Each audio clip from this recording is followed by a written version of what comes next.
Hello 2020 user, thank you for accessing this training tutorial for Omega Cabinetry. This brief video will show you how to add an angled end to your cabinet. In your most recent catalog, go ahead and place the cabinet that you want to start with. You want to remember that you're going to say your cabinet size of the face frame.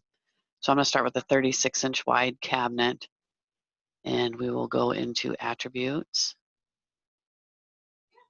And we will go to add-ons and wall modifications and side modifications.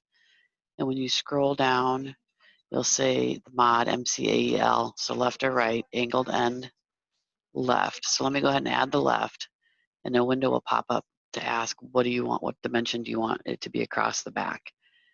So I'm going to say, oh, I want this to be a 45-inch across the back with my angle.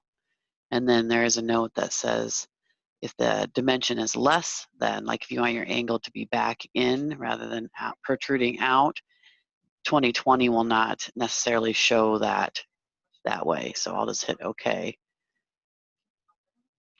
And we'll hit apply and OK. And let's take a look at this cabinet. And you can see that it did add my angle. Since my back dimension was larger than my front, it will show it.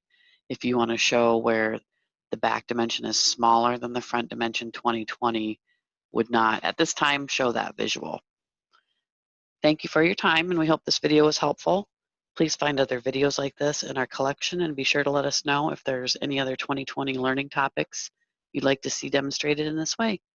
Happy designing!